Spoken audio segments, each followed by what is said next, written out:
여러분, 목사들의 바람은 대부분 동일합니다. 뭐 여러 가지가 있겠지만 크게 두 가지로만 정리해 본다면 목사들의 바람은 이것입니다. 첫째는 설교를 잘하는 것입니다. 본문의 말씀을 잘 연구해서 성도들에게 은혜롭게 잘 전달하기를 원하죠. 어찌 보면 목사는 말로 벌어먹는 사람 아니겠습니까? 그래서 말 잘하는 목사, 설교 잘하는 목사가 되기를 대부분 원합니다. 두 번째로, 성도들이 질병으로 힘들어할 때 목사가 기도하면 탁탁 낫기를 원합니다. 기도의 능력이 있어서 기도할 때마다 성도들이 치료받는다면 얼마나 좋겠어요? 목사가 성도들의 가정을 신방에서 말씀으로 권면하고 또 기도해 주는데도 별 성과가 없으면 목사로서는 힘 빠지죠. 물론 내 힘으로 하는 것이 아닌 것은 압니다. 그럼에도 불구하고 설교의 은혜가 있고 기도의 능력이 있다면 더욱 좋겠죠. 주변에 그런 많은 목사님들을 보면 저는 개인적으로 부럽습니다. 반대로 저의 모습을 보면 설교도 별로 은혜롭지 않은 것 같고 성도들에게 병고침을 위해서 기도할 때 낫는 경우도 뭐 많지 않아서 저희 부족함을 많이 깨닫지요. 그런데 우리 예수님은 그렇지 않습니다. 예수님의 말씀과 기도에 은혜가 있고 권세가 있었습니다. 수없이 귀신들이 떠나가고 질병들이 고침받았어요. 예수님은 완벽한 설교자였고 예수님은 완벽한 기도의 능력의 소유자였습니다. 오늘 본문은 예수님의 고향인 나사렛에 얼마 떨어지지 아니한 가버나움에 있었던 일입니다. 예수님은 우리가 지난주에도 살펴본 것처럼 늘 하시던 대로 안식일에 회당에서 말씀을 전하십니다. 오늘 가버나움에서도 오늘도 안식일 날 회당에서 말씀을 가르치고 전하셨어요. 그리고 사람들은 예수님의 그 가르침에 놀랍니다. 우리 23절을 같이 읽겠습니다. 32절입니다. 32절 같이 읽겠습니다. 시작. 그들이 그 가르침에 놀라니 이는 그 말씀이 권위가 있음이러라. 아멘. 이런 권위가 있다는 이 말씀의 의미를 좀 더 분명한 이해를 갖기 위해서 똑같은 사건을 기록하고 있는 마가복음을 보면 부연 설명이 있습니다. 마가복음 1장 22절을 보면 뭇 사람이 그의 교훈에 놀라니 이는 그가 가르치는 것이 권위 있는 자와 같고 서기관들과 같지 아니함일러라. 그러니까 예수님의 가르침에 권위가 있어서 많은 회당에 있던 사람들이 놀라는데 그 놀라는 이유가 뭐예요? 그동안 자기들이 들었던 가르침과 달랐다는 것입니다. 서기관들의 가르침과는 달랐다는 것이에요. 당시 율법학자들은 유대교의 전승에 근거해서 가르쳤습니다. 그래서 보통 유명한 랍비들의 말을 인용하거나 그 랍비들의 견해를 가지고 그 권위를 내세웠어요. 자기들이 가르칠 때에 아무개 랍비가 말한 바에 의하면 또 이것에 대해서 아무개 랍비가 말하기를 뭐 이런 식으로 율법을 가르쳤던 것이에요. 여러분, 우리도 설교할 때 그런 가끔씩 그런 예화 들지 않습니까? 어떤 목사님이 이런 말씀하셨습니다. 또 어떤 책에 어떤 저자가 이런 글을 남겼습니다. 과거에 유명한 교부가 이런 얘기를 했습니다. 이런 언급들을 많이 하지 않습니까? 당시에 회당에서도 서기관들이 주로 하던 것이 유명한 랍비들, 선생님들의 스승들의 이야기들을 권위를 빌려서 얘기했던 것이에요. 우리 대학교에 가거나 또는 대학원에 또는 제가 신학교 신대원을 다닐 때 과제문을 제출하거나 어떤 논문을 제출할 때 그것이 과제가 또는 논문이 통과하게 되려면 제가 쓴 그 주장에 대해서 제가 쓴 그 글에 대해서 항상 그 근거를 제시해야 됩니다. 그래서 그 보고서 밑에 과제물 밑에나 논문 밑에 보면 각주를 달게 있어요. 요 문구는 어느 책 몇 페이지에 누가 쓴 어느 책 몇 페이지에서 인용했습니다 라고 하는 그런 근거를 제시해야 돼요. 출처를 밝혀야 됩니다. 그렇게 했을 때 제가 하는 말이나 주장에 힘이 있는 거예요. 만약에 그런 출처를 밝히지 않으면 근거 없는 말을 하게 되는 것이고 내 주장과 제가 제출하는 그 리포트에 뭐예요? 권위가 없는 것이지요. 이런 일은 우리 일상에서도 흔히 볼 수 있죠. 우리가 뉴스를 보면 그 기자가 쭉 자기가 리포트했던 그 기사를 쭉 얘기하고는 뭐예요? 가끔씩 그 내용과 관련된 그 분야의 전문가를 어떻게 해요? 인터뷰하잖아요. 그죠? 어떤 교수라든지 어떤 박사님이 나오셔서 이렇게 인터뷰하는 내용이 또 나오게 됩니다. 우리 아이들도 그렇죠. 우리 아이들도 뭔가가 자기가 내세우는 말이 있어요. 아빠가 해도 된다고 했어요. 엄마가 이거 먹어도 된다고 했어요. 선생님이 이렇게 가르쳤어요. 이런 얘기들을 우리 자녀들도 하잖아요. 그래서 자기들이 하고 있는 일의 정당함을 밝히는 것. 이미 우리 아이들도 어린애들도 알고 있다는 것입니다. 예. 당시 서기관들이 그런 방식으로 백성들을 가르쳤어요. 그런데 예수님은 그렇지 않았다는 것입니다. 예수님은 회당에서 이사야 말씀을 읽고 나서 이 글이 오늘 너에게 응하였다라고 말씀하시고 선포하셨어요. 그 어떤 랍비들도 할 수 없는 말을 주님은 하셨습니다. 예수님은 성경을 직접 다루시면서 자신의 권위로 말씀하셨어요. 그럼 마태복음 5장, 6장, 7장에 보면 우리가 잘 알고 있는 산상수훈이지 않습니까? 이 산상수훈에 보면 예수님이 이렇게 말씀하셨습니다. 살인하지 말라. 누구든지 살인하면 심판을 받게 되리라 하였다는 것을 너희가 들었으나 나는 너희에게 이르노니 형제에게 노하는 자마다 심판을 받게 될 것이다. 또 간음하지 말라 하였다는 것을 너희가 들었으나 나는 너희에게 이르노니 음욕을 품고 여자를 보는 자마다 마음에 이미 간음하였느니라. 누구든지 아내를 버리려거든 이혼 증서를 줄 것이라고 하였으나 나는 너희에게 이르노니 누구든지 음행한 이유 없이 아내를 버리면 이는 그로 간음하게 하며 헛맹세를 하지 말고 네 맹세한 것을 주께 지키라 하였다는 것을 너희가 들었으나 나는 너희에게 이르노니 도무지 맹세하지 말지라. 그러니까 계속해서 산상수훈에서 예수님이 말씀하는 건 뭐예요? 너희가 이렇게 들었으나 나는 너희에게 이렇게 이르노니 이런 거지. 나는 너희에게 이르노니. 어떤 랍비가 이렇게 가르쳤다, 어떤 스승이 이렇게 가르쳤다가 아니라 나는 너희에게 이렇게 이르노니 하시면서 다른 사람의 권위가 아닌 자신의 권위를 가지고 말씀하시는 거예요. 계속해서 이렇게 말씀합니다. 눈은 눈으로 이는 이로 갚으라 하였다는 것을 너희가 들었으나 나는 너희에게 이르노니 악한 자를 대적하지 말라. 내 이웃을 사랑하고 내 원수를 미워하라 하였다는 것을 너희가 들었으나 나는 너희에게 이르노니 너희 원수를 사랑하며 너희를 박해하는 자를 위하여 기도하라. 이렇게 산상수훈의 말씀을 다 마치고 났을 때 마태복음 7장 28절 29절에 이렇게 기록합니다. 예수께서 이 말씀을 마치심에 무리들이 그의 가르치심에 놀라니 이는 그 가르치신 것이 권위 있는 자와 같고 그들의 서기관들과 같지 아니함일러라. 어쩌십니까? 오늘 우리 본문에 가버나움의 회당에서 그 무리들이 했던 반응과 똑같지 않습니까? 서기관들과 같지 아니해서 그 권위에 놀랬다는 것이죠. 우리에게 있어서 최고의 권위의 말씀은 바로 예수님의 말씀입니다. 구약의 말씀도요, 예수님의 말씀을 통해서 점검되고 재해석되어야 하는 거예요. 우리가 아무리 영몽을 꾸고 우리가 어떤 환상을 보고 그런다 할지라도 그것이 최종 권위가 아니라 하나님의 말씀이, 우리 주님의 말씀이 최고의 권위를 가져서 그걸 통해서 점검해야 되는 것입니다. 우리가 날마다 듣고 있는 신문이나 방송, 인터넷, 유튜브, 인스타 또는 밴드나 카톡 이런 곳에서 제공되는 수많은 소리와 정보들 가운데서도 우리가 유익을 얻을 수 있지만 그러나 우리의 생각과 가치관과 우리의 판단의 최고의 권위는 바로 성경이어야 하고 우리 주님의 말씀이 되어야 될 줄로 믿습니다. 다른 누군가의 조언을 들어서 우리의 삶을 결정에 참고는 할 수 있지만 그것이 성경보다는 앞설 수 없다는 것이죠. 무슨 일을 하든지 성경보다, 기도보다, 성령보다 앞서지 않는 여러분이 되길 주의 이름으로 축복합니다. 이렇게 권위 있는 말씀이 선포되고 있는 그 회당에 갑자기 아수라장이 됩니다. 한 사람이 등장해요.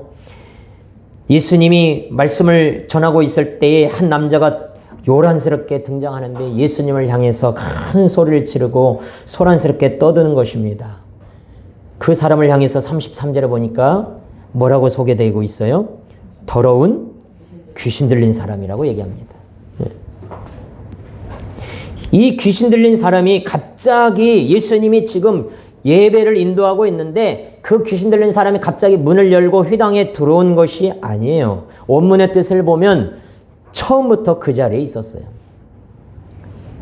그것도 그날만, 예수님이 지금 그 회당에 들어간 그 안식일 그날만 처음부터 그 자리에 있었던 것이 아니고 자주 그 회당에 왔던 사람이에요. 그래서 많은 사람들도 그가 누구인지, 그가 어떤 상태인지를 이미 다 알고 있었던 것이에요. 그날도 어김없이 그 회당에 있다가 예수님 앞에 정체를 드러낸 것이죠.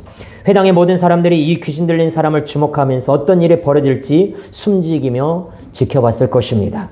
귀신은 예수님을 알아보고 소리를 지릅니다. 그러나 예수님은 그 사람에게서 귀신을 쫓아내십니다. 지금까지 아무도 할 수 없었던 그 일을, 그 귀신 들린 사람, 더러운 귀신 들린 사람이 지난 모임 때도 이 회당에 왔었고 지난 안식일 때도 왔었고 매번 왔지만 아무도 그 사람에게서 더러운 귀신을 쫓아내지 못했는데 말씀의 권세를 가지신 예수님께서 귀신을 쫓아내시는 엄청난 놀라운 일을 행하시는 거예요. 그 일을 예수님이 하신 것을 보면서 또 한 번 사람들이 놀랍게 여기는 것입니다. 여기서 우리가 몇 가지 중요한 사실을 발견하게 되는데요. 첫째는 귀신은 예수님의 일을 방해한다는 것입니다. 지금 예수님이 회당에서 말씀을 가르치고 있잖아요. 그 예수님의 그 가르침에 많은 사람들이 놀랍고 있잖아요. 은혜 받고 있잖아요. 그런데 갑자기 어떤 일이 벌어져요? 귀신 들린 사람이 큰 소리를 질러댑니다. 그 사람의 의지로 소리를 지르는 것이 아니라 그 안에 있는 귀신이 그러는 것이죠. 예수님의 사역을 방해하는 것이죠. 말씀을 전하지 못하도록 은혜 받지 못하게 하는 것이죠. 제가 지금 여러분에게 이렇게 설교를 하고 예배를 인도하고 있는데 여러분 중에 갑자기 한 사람이 고래고래 막 눈을 뒤집어 까고 막 고래고래 소리를 지른다면 어찌 되겠어요? 저 한번 눈 마주쳐 보세요. 네? 네. 눈을 막 뒤집어 까고 막 고래고래 소리 지른다면 예배 되겠습니까? 설교가 되겠습니까? 네. 귀신이 큰 소리로 나사렛 예수여라고 하면서 예수님을 공격하고 대적하고 예수님이 일하심을 방해하는 것입니다. 우리 2주 전에 우리 박대성 씨가 주일 아침에 예배에 왔다가 5분 만에 5분도 안 돼서 나갔잖아요. 그 박대성 씨가 올 때 우리가 찬양하고 통성기도하는 그 시간이었는데 기도하는 시간에 사라졌어요. 막 기도하고 눈 떠보니까 사라졌어요. 처음에는 화장실 갔나? 그래도 안 들어오길래 큰일 났네. 우리 박대성 씨만 휴거했나 보다. 그랬어요. 우리 이 큰일 났네. 목사도 휴거 못하고 이거 사모도 이거 휴거 못하고 큰일 났네. 박대성 씨만 초신자 박대성 씨만 휴거했네. 들림 받았네 이거. 예배 끝나고 전화를 해봤는데 다영이 받더라고요. 그래서 왜 그냥 갔냐고. 예배에 왔으면 오랜만에 예배에 왔으면 예배를 드리고 가야지 물었어요. 그랬더니 우리 대성 씨가 하는 말이 그날 교회에 왔는데 교회에 와서 앉자마자 우리 지금 우리 한솔자매가 앉은 그 자리 앉자마자 온몸에 땀이 쫙 흐르더라는 거예요. 머리끝부터 발끝까지 막 땀이 주체할 수 없을 정도로 막 나오더라는 거예요. 속옷이 다 젖을 정도로 그렇게 땀이 나더라는 것이에요. 그래서 도저히 앉아있지 못할 정도라는 것이었다는 것이에요. 우리가 찬송 부르고 기도할 때 오랜만에 교회 와서 예배 드리려고 하니까 뭐예요? 사단이 가만히 놔두지 않는 것이죠. 은혜 받지 못하도록 방해하는 것이죠. 그걸 이겨야 하는데 그걸 이겨야 되는데 그걸 이기지 못하고 자리를 떠나버려요. 얼마나 아쉬운. 여러분 귀신은 예수님께 저항할 수 없습니다. 귀신은 예수님의 대적이 되지 못합니다. 예수님은 귀신과 비교도 되지 않는 권세를 가지신 분이에요. 우리는 세상의 어떤 귀신이나 악한 세력도 두려워할 필요가 없습니다. 우리가 도망갈 것이 아니라 사단이, 귀신이 도망가게 해야 되는 거예요. 예수의 이름이 우리 안에 있기 때문에 그런 줄로 믿습니다. 두 번째, 귀신은 뭐합니까? 귀신은 예수님을 두려워합니다. 우리가 34절에 보니까 우리가 당신과 무슨 상관이 있나이까? 우리를 멸하러 왔나이까? 더러운 귀신을 들린 사람의 입을 통해서 귀신이 얘기하는 거예요. 이미 귀신은 예수님 앞에 떨고 있습니다. 예수 이름 앞에 꼼짝 못하고 있는 거예요. 귀신이 나사렛 예수여 라고 부르는 이분이 악한 세력을 모두 멸하시고 그들을 전적으로 통제할 수 있는 분인 것을 이미 마귀도 귀신도 알고 있는 거죠. 그 모든 권위를 가지고 하나님의 나라를 세워가며 통치하시는 분이 바로 자기 앞에 있는 나사렛 예수인 것을 귀신이 알고 있어요. 그래서 예수의 권위 앞에, 권세 앞에 자기도 굴복할 수밖에 없음을 알고 두려워 떠는 것입니다. 여러분, 우리가 귀신에 사로잡혀 있는 자를 위해서 기도할 때, 안수하고 기도하고 여러분이 중보하고 기도해주고 막 귀신에 떠나가도록 그래서 기도할 때 귀신이 사람들에게서 나갈 때 좀 보십시오. 조용히 나 갑니다 하고 가시나요? 귀신이 나갈 때요, 온갖 발악을 다 하고 고래고래 소리를 지르고 눈을 뒤집어 까고 사악하고 더러운 말을 내뱉다가 쫓겨나가죠. 왜 그렇습니까? 예수의 이름으로 명할 때에 예수님을 두려워하기 때문에 그런 것입니다. 예수님의 이름 앞에 굴복하는 것이죠. 예수님은 이미 귀신들의 두목인 마귀와 대결해서 승리하셨습니다. 그렇기 때문에 그 마귀의 졸개인 이 귀신들이 예수의 이름 앞에 두려워하고 떨고 쫓겨나가는 것은 당연한 것이죠. 성경을 보십시오. 한 번이라도 귀신이 예수님을 이긴 것이 있는지. 모두 다 예수 이름 앞에 쫓겨 나갔습니다. 야고보서 2장 19절, 네가 하나님은 한 분이신 줄 믿느냐? 잘하는도다. 귀신들도 믿고 떠느니라. 하나님이 한 분인 것을 귀신들도 믿고 떠나는 거예요. 떨어. 그런데요, 여러분, 우리가 얼마나 큰 축복을 받은지 아십니까? 이렇게 귀신들도 떨고 귀신을 쫓아내고 몰아내고 귀신이 두려워하는 그 주님이 우리와 항상 함께 하신다는 것입니다. 마태복음 28장 20절 말씀, 내가 너에게 분부한 모든 것을 가르쳐 지키게 하라. 볼지어다 내가 세상 끝날까지 너희와 항상 함께 있으리라. 사단을 이기시고 귀신을 쫓아내시는 그 예수님이, 그 권위 있는 예수님이, 권세 있으신 예수님이, 구원을 주시는 그 능력을 가지시고 병고침의 그 능력을 가지신 예수님께서 우리와 여러분과 함께 하신다는 것이에요. 그래서 우리는 예수님만 믿고 세상의 어떤 악한 세력도 두려워하지 말고 주님의 뜻을 따라야 될 줄로 믿습니다. 마태복음 16장 18절에 또 내가 너에게 이르노니 너는 베드로라. 내가 이 반석 위에 내 교회를 세우리니 음부의 권세가 이기지 못할 것이다. 여러분, 우리는 어떤 사람입니까? 음부의 권세가 우리를 이기지 못한다는 것이에요. 사단의 권세가 우리를 이기지 못한다는 것이에요. 할렐루야. 그 능력이 우리 안에 있음을 아시고 여러분, 두려워하지 마십시오. 염려하지 마십시오. 걱정하지 마십시오. 주님을 붙잡으신 여러분이 되길 바랍니다. 세 번째, 귀신은 어떤 존재입니까? 예수님의 정체를 압니다. 34절 읽겠습니다. 34절 시작. 아, 나사렛 예수여, 우리가 당신과 무슨 상관이 있나이까? 우리를 멸하러 왔나이까? 나는 당신이 누구인 줄 아오니 하나님의 거룩한 자니이다. 그랬어요. 여러분, 재미있는 상황입니다.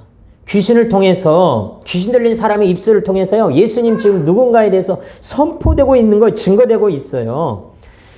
하나님의 거룩한 자라고 얘기합니다. 이 하나님의 거룩한 자는 건 뭐예요? 하나님의 아들이요, 그리고 메시아인 것을 나타내는 것입니다. 귀신은 그것을 알고 있어요. 뭐같이 알고 있어요?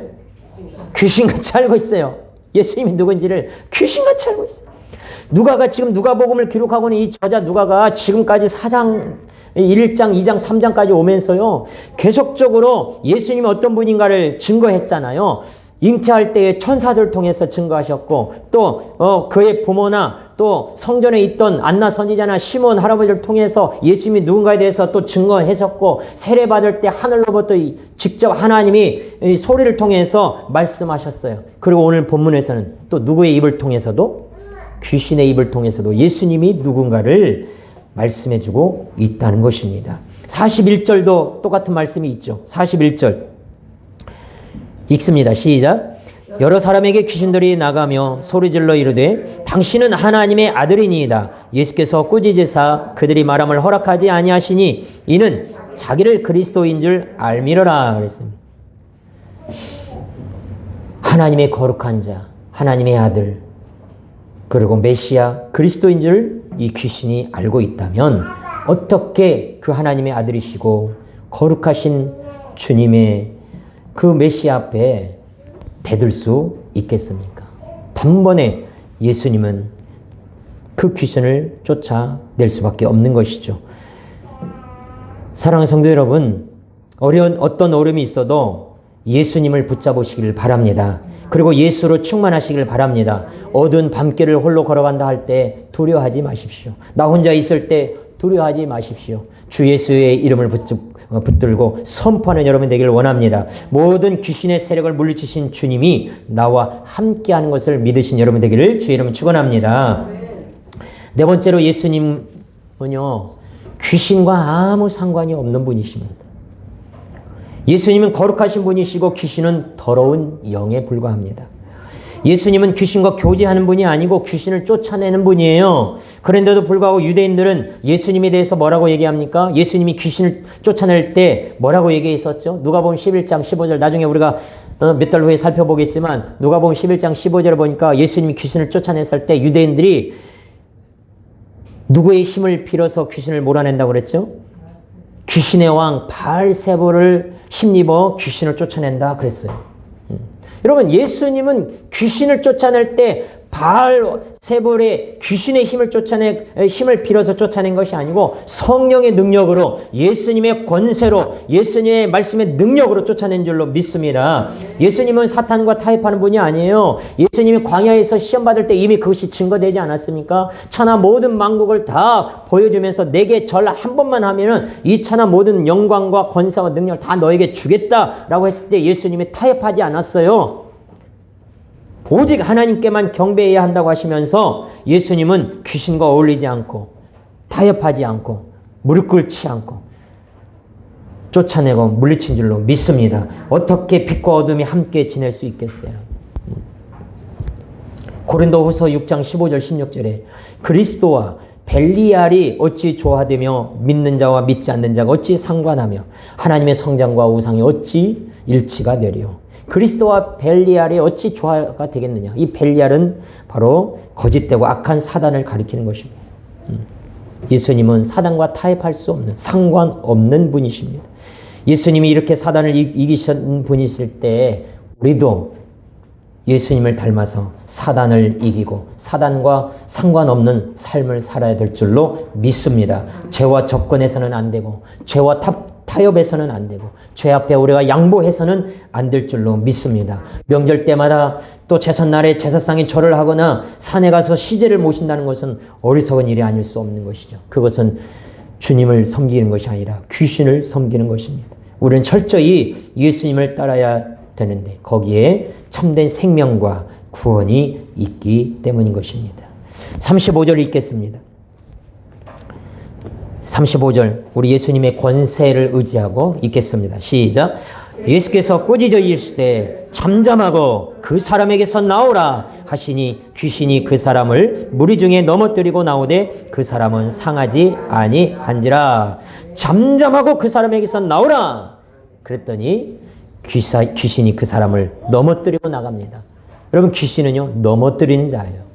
우리를 죽이려고, 우리를 죄짓게 하려고, 우리를 온전히 예수 믿지 못하게 하려고 역사하는 존재가 사단이요 귀신입니다. 질병으로 우리를 넘어뜨리고, 분노로 우리를 넘어뜨리고, 또 도박으로 넘어뜨리고, 성적으로 넘어뜨리고, 돈과 명예 앞에 넘어뜨립니다. 이기심에 사로잡혀서 넘어지게 합니다. 우리는 이런 귀신을 몰아내야 하는 거예요. 우리에게도 얼마든지 이 더러운 귀신이 나를 넘어뜨리고 한순간에 무너지게 할 수 있음을 기억하시기를 바랍니다. 사단이, 귀신이 나를 무너뜨리게 할 수 있다. 나를 넘어뜨릴 수 있다. 기억하시길 바랍니다. 선줄로 알거든 넘어질까? 조심하라 그랬어요. 여러분, 우리가 이 사단 앞에, 귀신 앞에 우리를 넘어뜨리고 무너뜨리려고 하는 이 귀신 앞에 우리가 무너지지 않기를 주의 이름으로 축원합니다.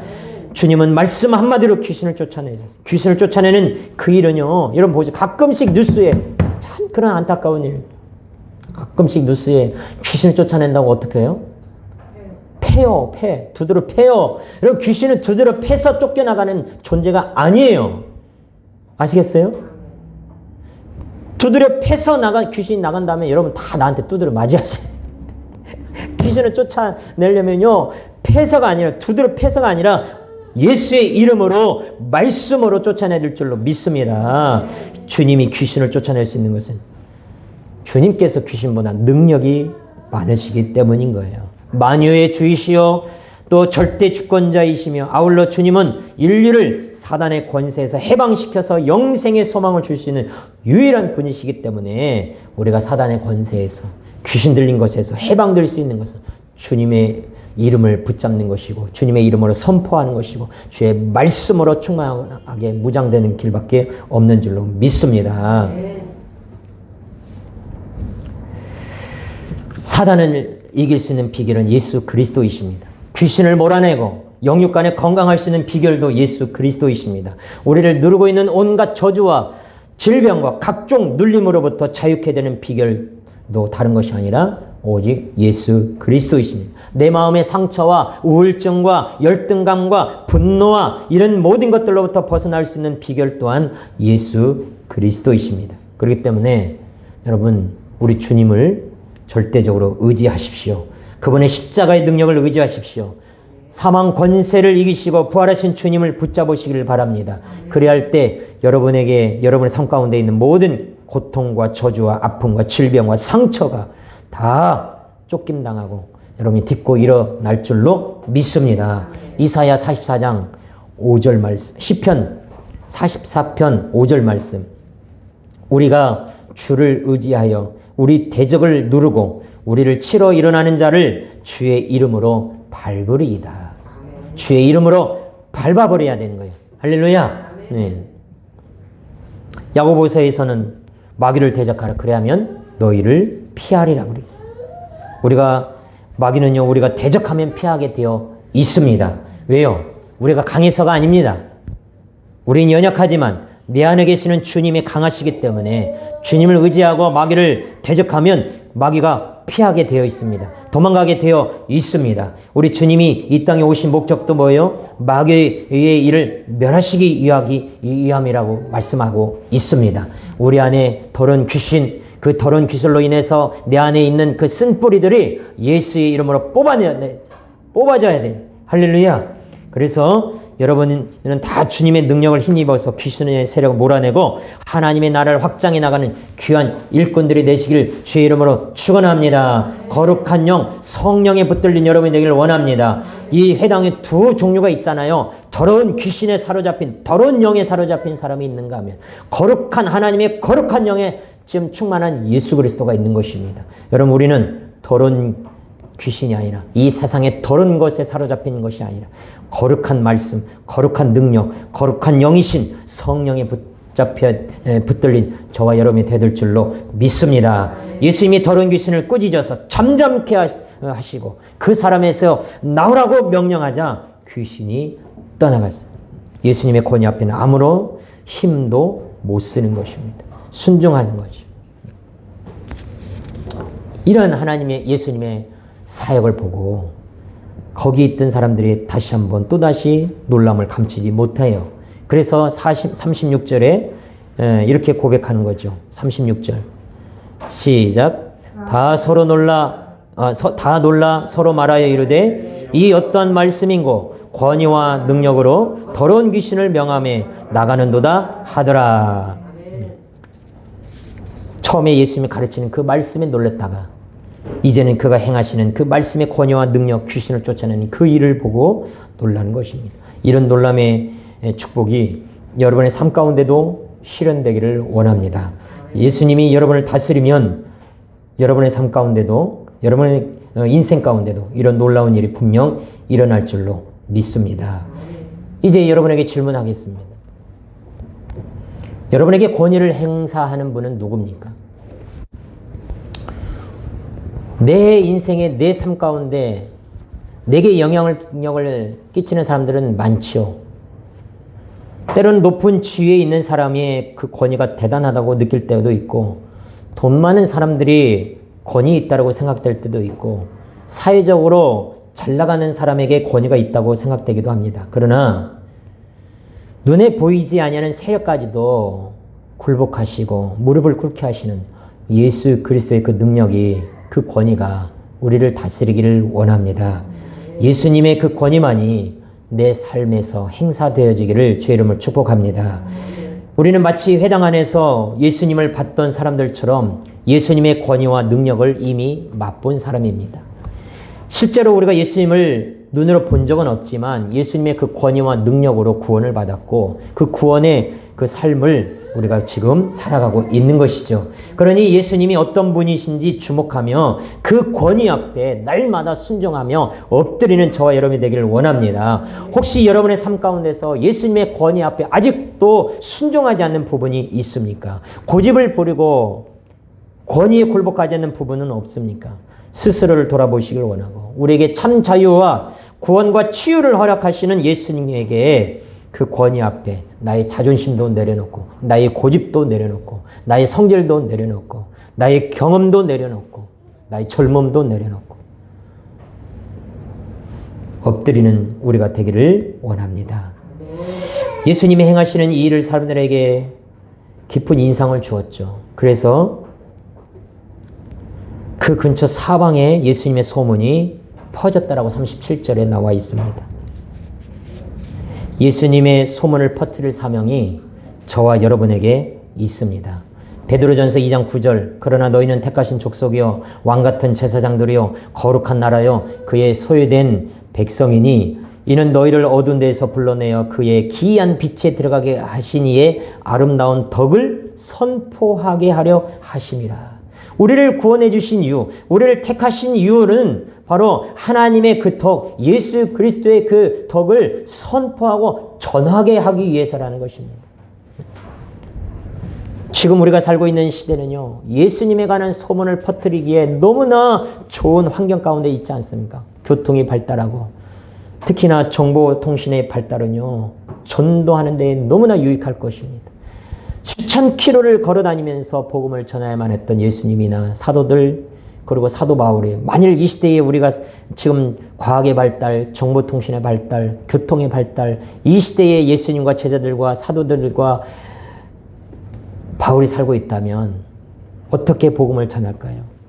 우리는 그런 것들을 생각하면서 하나님께 감사하며 복음을 지혜롭게 최선을 다해 전해야 될 줄로 믿습니다. 너는 말씀을 전파하라. 때를 얻든지 못 얻든지 항상 힘쓰라. 범사에 오래 참음과 가르침으로 경책하며 경계하며 권하라.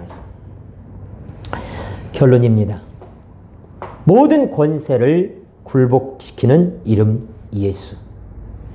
사단이 두려워하고 귀신이 쫓김을 당하는 이름 예수. 그러나 그 이름 앞에 생명이 있고 능력이 있고 치유와 회복이 있는 이름 예수. 그래서 끊임없이 불러야 하고 의지해야만 하는 이름이 예수.